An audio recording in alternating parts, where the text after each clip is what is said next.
So I would just like to introduce you to these two ladies who are lovely. You may recognise, certainly probably Jane and possibly Maggie's face, not from Crime Watch, no, but from a video they were on before. So Jane went through Thrive with, what's she called? Sorry, with Ali. Very successfully, obviously, because I wouldn't be bringing a failed client to conference. And Jane was the lady that I said that, you know, if you get over your emetophobia and your terrible fear of eating in front of people like that, I'll take you out for a nice meal, expecting them not to, obviously. And so we had a meal out in Nottingham a few months back, and she did a video, and she did one of the radio talks and this kind of stuff. She was in what magazine? Take a Break.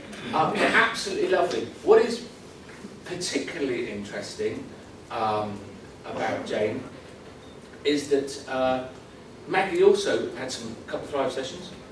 I went to all of Jane's sessions with her. Maggie went to all of Jane's sessions with her, and Maggie was a significant other in terms of psychologically speaking, and the collusive other and this kind of stuff. And the change in dynamic within the relationship, and still now, Jane's completely over Emeto, but Maggie still finds herself having to resist her want and need to collude and be the significant other still. So apart from just getting them down there to have another drink with them, and I thought just, if you give them a big round of applause, they just talk a little bit about their experiences together going through that programme. So Maggie and Jane.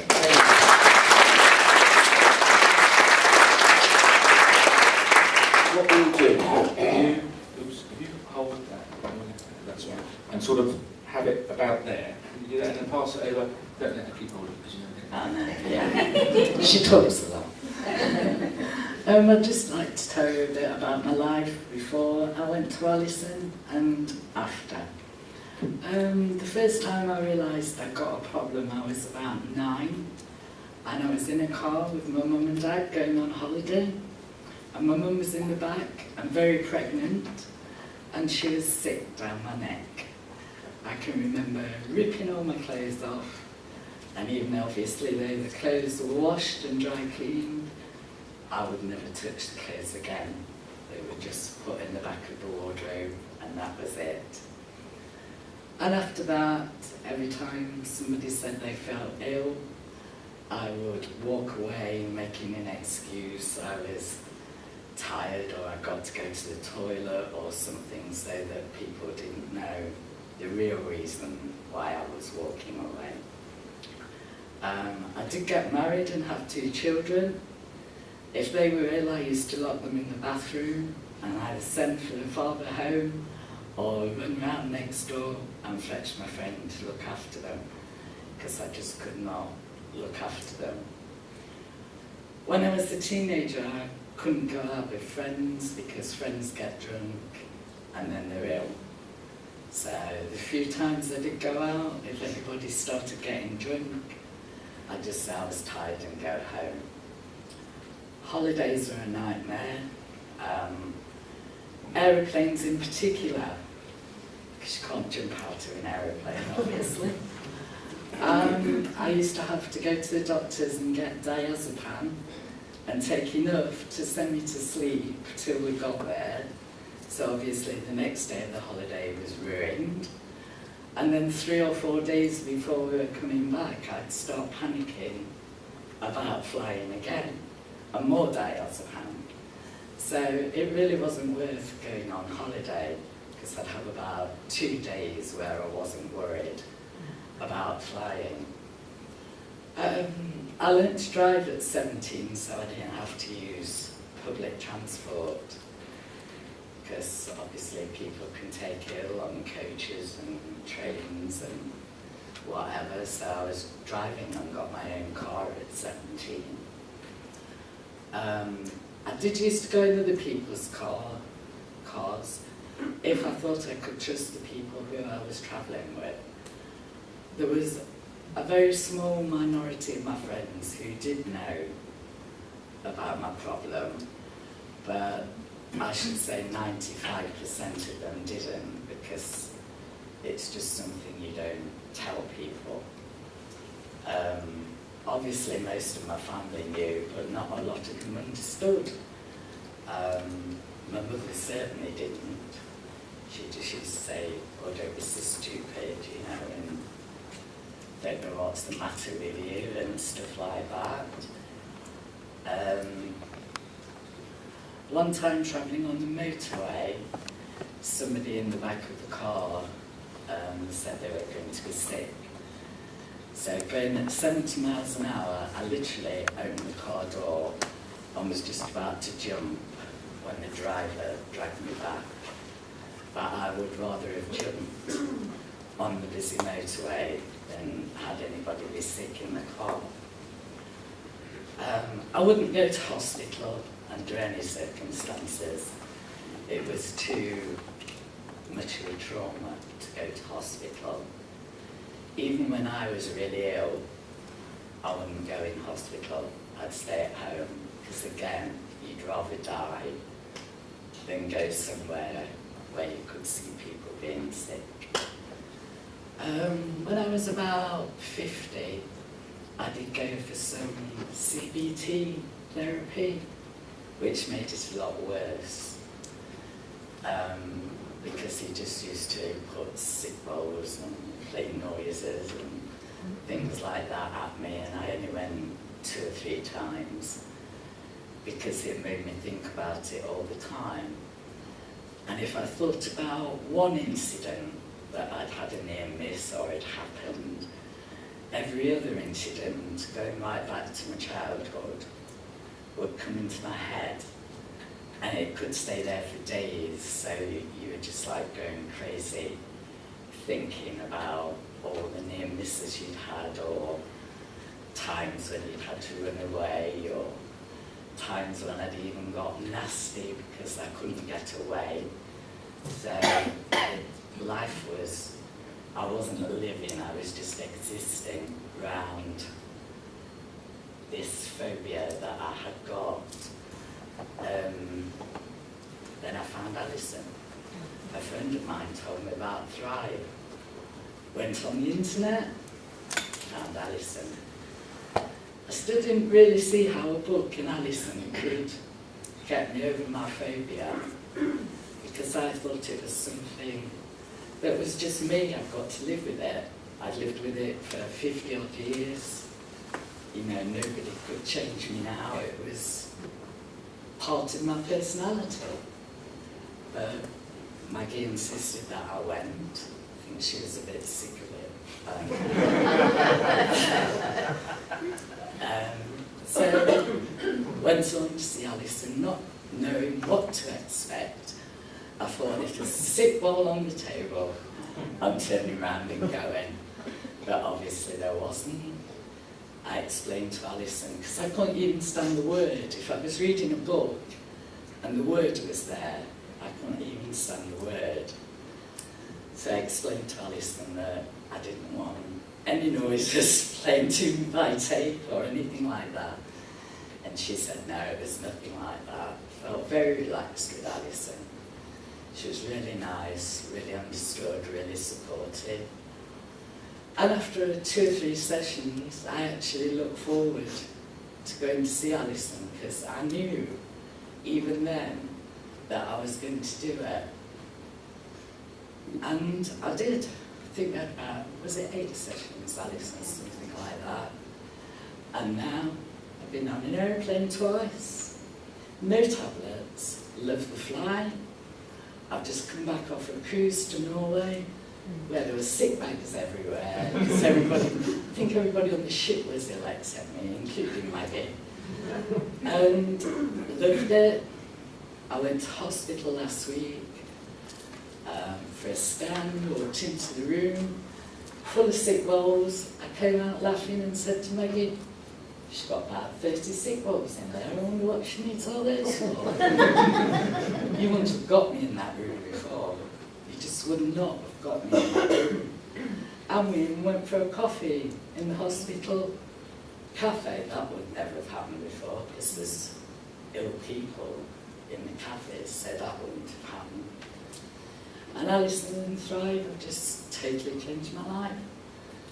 I wouldn't eat out in restaurants before, and if I did, it had to be immaculately clean, and I had to know it was, and I would be scanning the whole time I was in there, just to make sure there was no drug marks. And if there was, I'd just leave my meal and go. I couldn't sit near the toilets, because if anybody was going to be ill, they'd be running to the toilet. So it was even really awkward to go for a meal. Believe it or not, TV was the other big thing. I could only watch quiz programmes, because you'd be surprised how many programmes have got people being sick in. If you've never noticed, note, because nearly every programme's got somebody being sick in, except quiz shows. So when I was on my own, it was quiz shows all the time, and it's just become a way of life. But now I can watch anything on TV, go out for meals, go to the pub, absolutely do anything. All thanks to Thrive and Alison. I'm now living, not just existing. I'll hand you over to Maggie now to tell you what it was like living.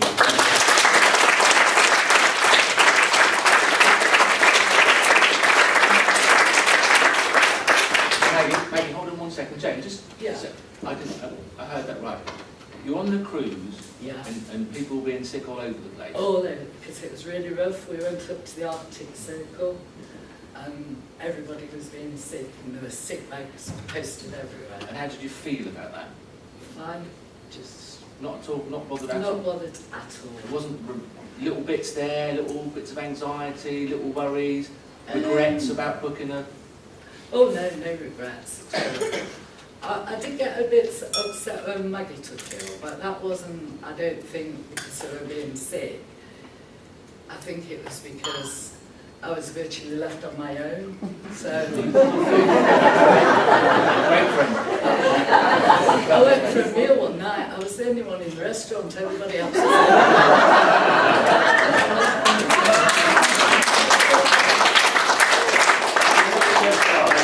was you had a phobia of other people being sick or yourself? both actually, but the fear of other people was greater. I don't like being sick. Well, I don't like being sick, but I don't think anybody does really. But I could control where I was sick, and I could actually stop myself being sick. But it was mainly other people, because I couldn't control that. Thanks. Just to tell you a little bit about the cruise, about 4 years ago we cruised to the Caribbean, and it was our first cruise. And as we went through the Bay of Biscay, which is notorious, I was very seasick. And we were cruising in November, and we had a balcony cabin. And I was ill for 3 days. And Jane spent 3 days in November at sea on the balcony. Even though I knew that I would not actually vomit, just the fact that I felt sick was enough to keep her in the balcony. And at one point, her saying, "I'm jumping over, I can't cope." And it's not an idle threat. I knew there was every possibility that unless I could show that I wasn't going to be sick, that she would jump. And I think it's really difficult for people to understand the depth of fear that people have when they have a phobia. I was the driver in the car when she tried to get out at 70 miles an hour. And that was really difficult because I got to hold her because she would have gone. But what she didn't tell you is that we then sat on the hard shoulder for about 3 hours in the middle of nowhere, at night, on the M1, with 2 children, one who was feeling quite ill, trying to convince her to get back into the car. She talked about restaurants. We used to go to a lovely Italian, and we used to go quite regularly, probably about every 6 weeks. And then somebody was ill one night when we were there. We've never been since. That was 11 years ago. And it's just an absolute no. And if somebody had been sick, If they'd been somebody had come to the house and been ill and been sick, they would never come back. Wouldn't be allowed. And she mentioned briefly about she could be quite nasty. She could be vile. Absolutely vile. I've known Jane for about 30 years, and I've known all of the family for that length of time. And when Jane's husband was ill, I moved in to help care for him. And Ted had cancer. He had lung cancer. And he used to cough. And he used to cough and make that sound that people make when they're going to be sick. I've had to physically restrain Jane from hitting him. And every foul, dirty name that she could think of, she called him. And that was her fear. Did she use the C word on him? She used words that I've never heard. Never heard. And Ted had to go and stay with his son for the end of his life. And when he was admitted to hospital, Jane never went to see him until he was in intensive care. Because her thought process was, he can't be sick if he's unconscious. They won't be sick in intensive care. So she did spend the last days of Ted's life with him, but Ted was unconscious. So for 27 years of their marriage, where they'd been very close, they lost that because of the phobia. When Ted died, I stayed. I'd been there that long that I didn't move out. So I became Jane's enabler, really, but without realising. I'm a nurse by profession, so my role is to care and make people feel better. So what I didn't realise I was doing was enabling her quite so much. And she's talked about flying. She says it was a nightmare for her. It was horrendous for me, because it used to start weeks before. Because part of it was all around the control. And I'm somebody who likes to be on time, but generally I set off with maybe a 10-minute margin. If I'm going on holiday, I can pack the day before. But all of you will know that for the control, we'd be packing 6 weeks before. And if I wasn't packed 6 weeks before, she'd get nasty. When we set off for the journey, she did have the diazepam, but trying to get it into her was a nightmare, because she didn't like the loss of control that she got from the diazepam. She would take it eventually, but would be halfway through the flight before she fell asleep. And all the time she was awake, every time somebody moved, I had to know exactly what they were doing. So I spent my flight, instead of relaxing, reading my book, watching the film, it's just a child getting a packet of crisps. It's somebody opening a toy. They need a wee, they've gone to the toilet. Not they're going to be sick. And that was the commentary through every flight that we did. When Jane's son moved to Australia, and we flew for the first time to Australia, 24 hours of purgatory. Absolute purgatory. And booking seats on flights. We can't do last minute flights because we have to be able to book seats, and they have to be seats together, and Jane has to sit near the window. We have to get on first so that she could scan every person that was coming on, and she would know whether or not they were going to be ill within the next 8 hours, even if they currently felt quite well. So the commentary would be, don't like the look of her, where's she sitting? And I'd have to follow that person. She's 10 rows back, you're fine. And this would go on all the time. At home television, she's talked about the TV. I would have the remote, because quite frankly, quiz shows, when you're watching them every day, and they're quiz shows from the 1970s, it starts to wear a bit thin. So if I wanted to watch something that was a drama, I would have to have the remote. And it would be, you've got the remote, haven't you? Yes, I've got the remote.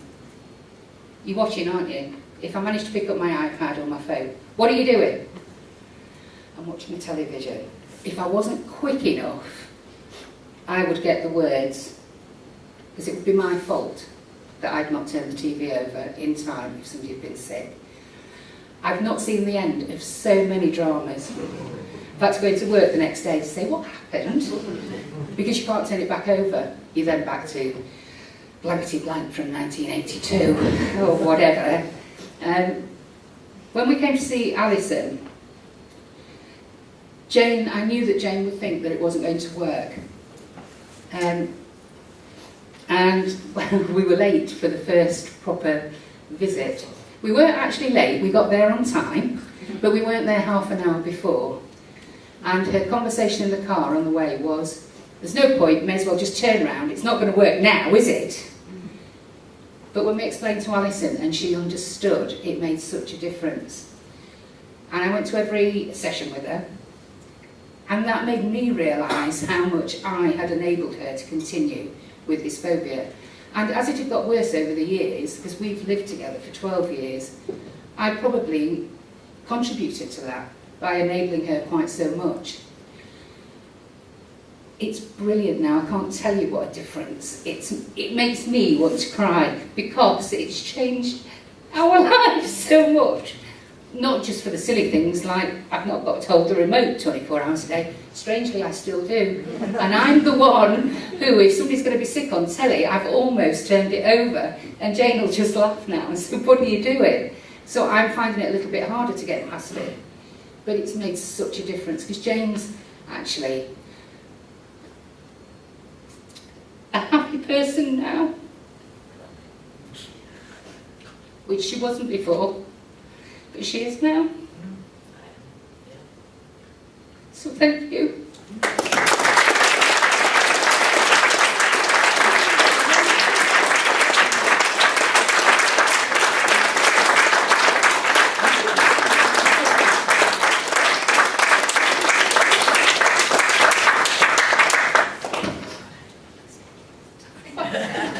There's got to be a sitcom there. Wouldn't get it past the census, I don't think. Well done. It's just such a difference. So, I've got to follow that somehow now, talk about something else. But I think one of the amazing things about Jane and Maggie is that when we see emetophobes, and we because we don't do psychotherapy with them, generally speaking, we don't hear about all the other stuff that goes on. Here's a person presenting with a problem, right, let's fix it, let's show them what to do. I think unless you actually sit down and hear just how much of their lives were taken up with routines and defence mechanisms and avoidance and safety-seeking behaviours, I mean, it's 24/7, it's non-stop the whole time. But I'm sorry to say, I feel far more sorry for Maggie than I ever did for fucking Jane. Because Jane's only got Jane to worry about, Maggie's got Jane and the problem to worry about. And what do you do where Jane only had to worry about being sick, Maggie had to worry about that and Jane, and you're caught between a rock and a hard place? Do you say, pull your finger out, get over it, we're watching Casualty, and risk a backlash? Or do you tolerate the grief and stress and watch blankety blank all night long? Where at least she's happier, but poor old Maggie's going through that non-stop. Maggie's got PTSD for all these years of having to look after you. You should be looking after her now for the rest of her life. But what a brilliant, I can't get enough of these two. What a brilliant story. And the other thing is that to realise that when you see a lot of emetophobes and treat a lot of emetophobes, and you do see emetophobes that have been helped through other techniques, even when we could help them through things like PHA and people that have been helped through other things like CBT, it's never to that degree. You'll probably never, I'll give you £1,000 if you can find somebody that's been through any other treatment and had emetophobia as bad as Jane had, that will sit on a cruise and be the only person in the restaurant because everyone else is outside chucking up. Right, could I just ask, would Jane just give us a flavour of, as you're going through the work, what your thoughts were, and was it a gradual process? Was there at any particular moment when you thought, actually, shit, I can do this? Can you just talk us through what your thoughts were? Yes, it was a gradual process because at the beginning, like I said, I didn't think Alison or a book could get over this fear I'd had for 50 odd years. I just thought it was part of my makeup, you know, it was almost my personality, it's the way I was. After about the 3rd or 4th session with Alison,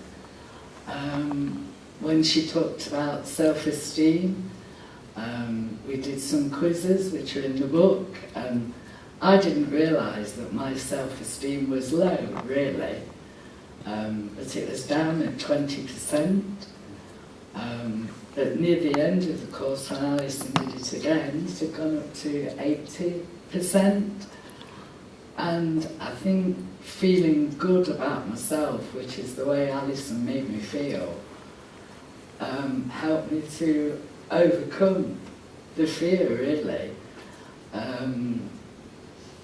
It was gradual, but after about the 4th session, I knew that I was going to do it because I was starting to watch a bit of television.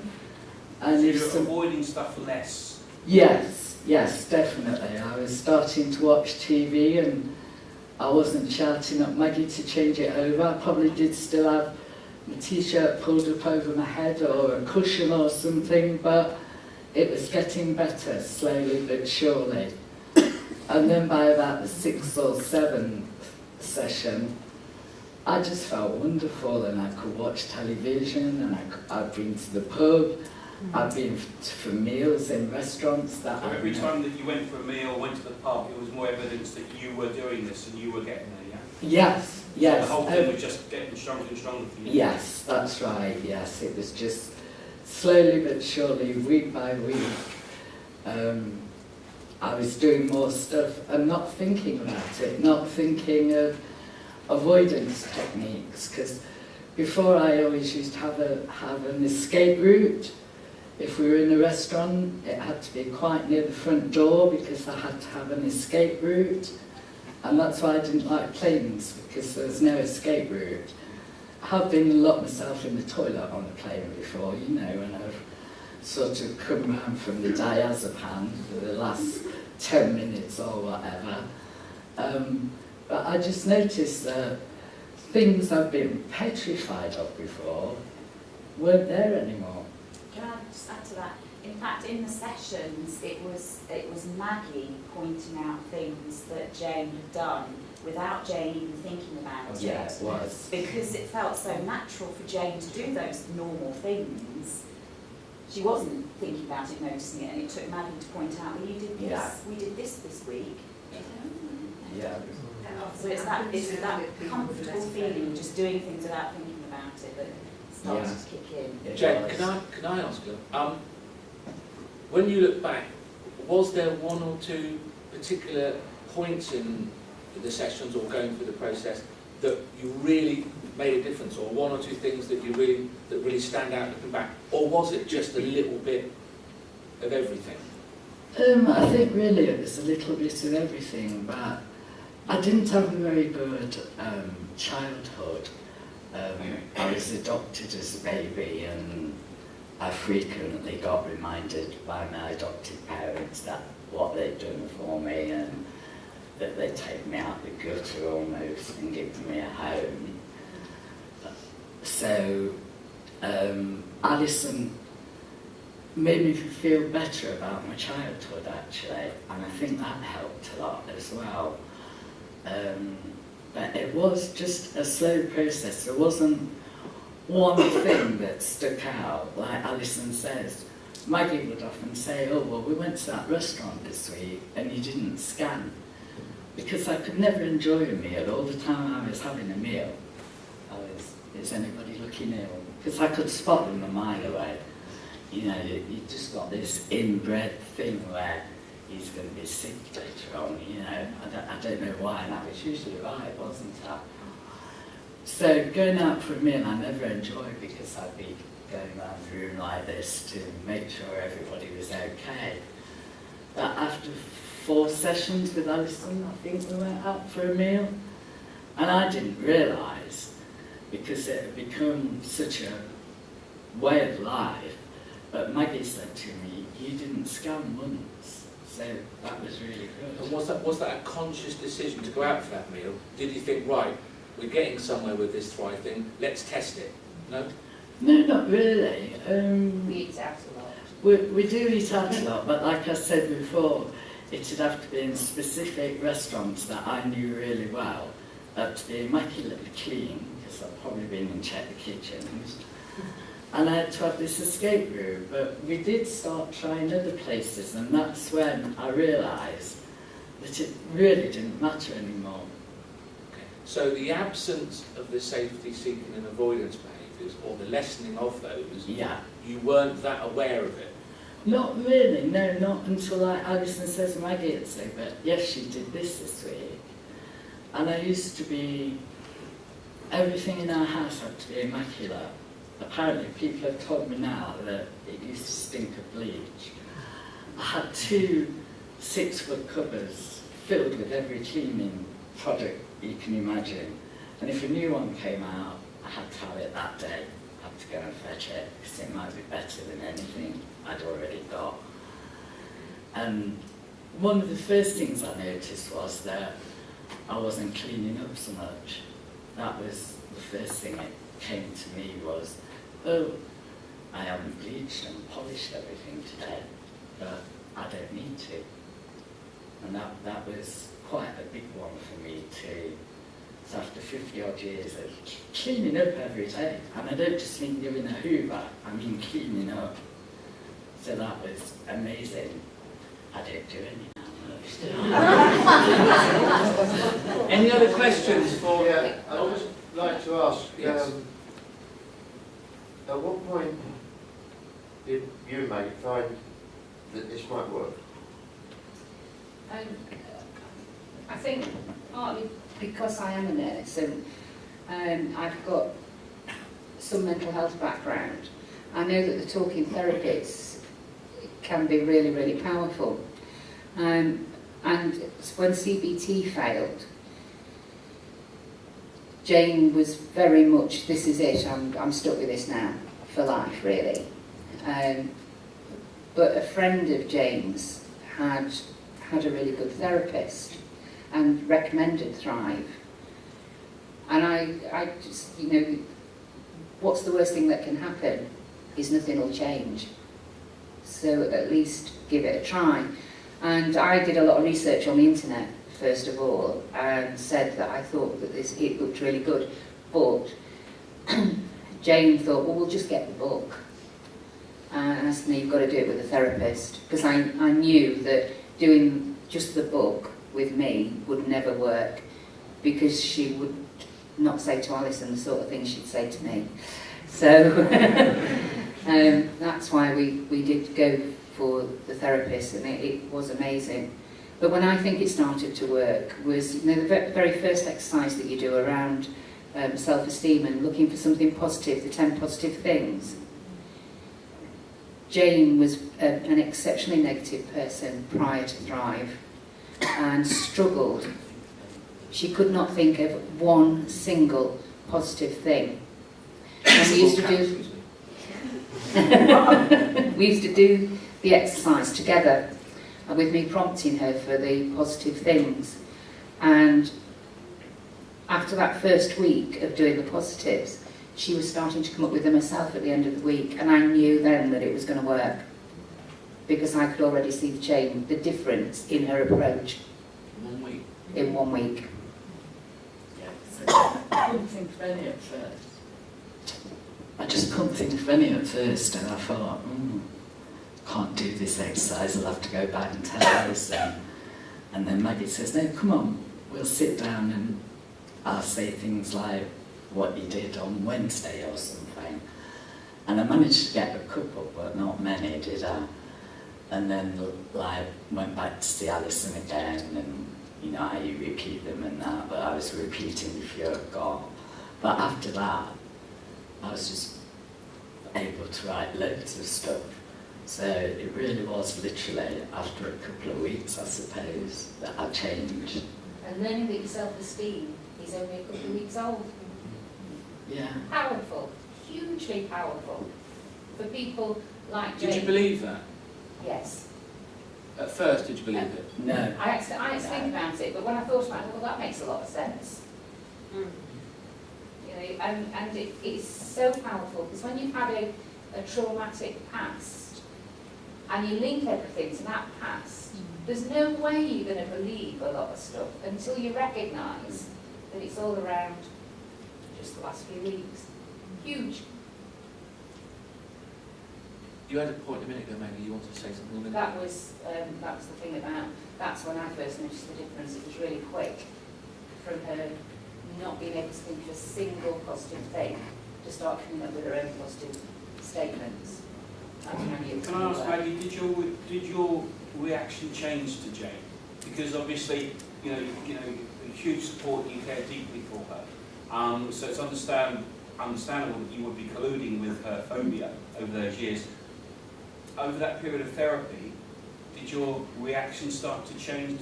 For instance, you know, did you used to say in the past, "Are you feeling okay? Do we need to worry about this?" or whatever? Did you find that your attitude was changing? Yeah, I did used to. I would be constantly checking her as well as everybody else. Yeah. And I carried on checking, but you made me stop, didn't you? You used to say, just stop talking to me about it. It would be natural for you because you was in the habit of doing it. Yeah. So I think I was a bit slower. I'm thinking she's been holding you back all these facts. You'd have been fined 30 years ago. She's been holding you back. Munchausen. Can I just say, as a side effect though of me doing the sessions with Jane, I was arachnophobic. I'm not anymore. And that's purely from going to all the sessions with Jane and doing exercises with her. Completely cured. So did you do all the exercises yourself, or did you do any of the work yourself? You can't go and try. No, I don't think I did particularly. I did do all of the all of the quizzes.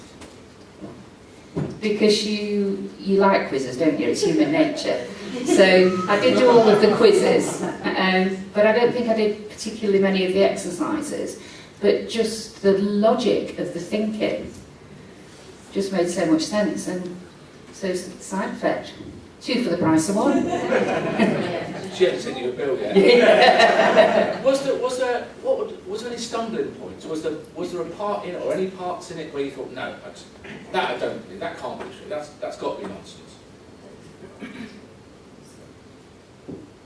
I don't think stumbling blocks in terms of thinking that anything within the book was nonsense.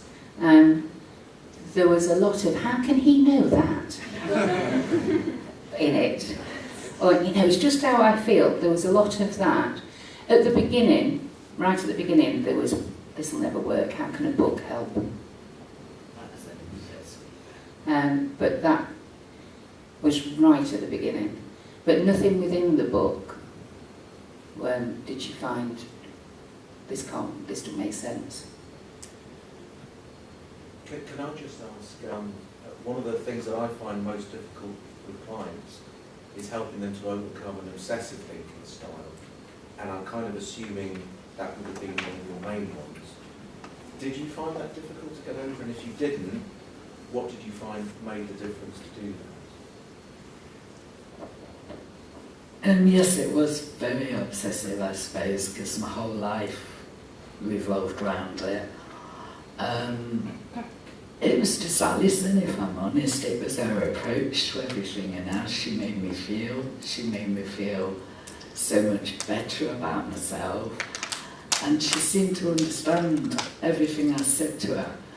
And if I had a bad week or I went back to something that had worried me a lot in the past, Alison would just talk to me about it in a very understanding way and get me over it. I don't know how she did it. You have to ask Alison that one. She was marvellous, absolutely marvellous. She's so understanding, about my past and everything. And I know it's a job, so to speak, but it wasn't just a job. It was the way she came over to me. We sort of had a bond straight away, didn't we, Alison? And it was just all down to Alison. I wouldn't have done it without her. I know what Maggie says. If I'd have bought the book off the internet, I'd have read a few pages and thought, how's this going to cure me? No way is it, you know. But it was just a whole experience. I just got gradually better, week by week, more confident week by week. And till near the end, I just knew I was cured. And within, I think it was 4 weeks of finishing with Alison, we went to Spain for a holiday, and I flew without any pills. And one night in the dining room, there's a little boy sat opposite me, and what did he do? He was sick all over the dining room table. I didn't like it, but I didn't run off like a screaming nutter or shout abuse or even let it really bother me. I just got up from the table and walked over to another table and sat down. And at that point, I really knew I was cured. Because you think you're cured, but until you actually see it, or you're in a place where it's going to happen, you're never that 100% sure. But when that happened on holiday, I knew then that I was 100% cured. Your reaction to that little kid being sick, you do realise, is normal. None of us would like the kid being sick over the table. Yeah. You just had a normal reaction. Yeah, which I've never had in my life before. Well, I never would have got to that stage before, because I probably would have seen that that child didn't look well and I would have gone before it happened. But because I hadn't been scanning the room, because I was so relaxed and so confident now, I didn't see it coming. But I just got up from the table, went and sat on another table and carried on with my drink, and everything was fine. Jane, how do you feel? Sorry, just further to Philip's question a minute ago. Yeah. So Philip's question was about the obsessive thinking style. Yeah. And my previous question was really about that as well. Remember when I asked you, was there any particular point or at what point? And if I may try and answer Philip's question for Jane, when a person steadily goes through Thrive for Emetophobia and the locus of control is changed and the self-esteem is changed, I find, and I think that's what happened with Jane, we don't even need to hardly talk about the obsessive thinking style. I've shown you that graph that shows a sense of competence on par with obsessing. As the person feels more competent, the obsessing just decreases. Yeah. So get the balance as you're going through it absolutely right, and you don't really need to focus much on obsessing. If we've got to the point with an emetophobe or anyone else who's obsessive, and they're still obsessing a lot, they're directly getting or trying to stop them obsessing isn't going to help that person. You need to be asking yourself, why are they obsessing? Right, the desire for control is obviously still very, very strong.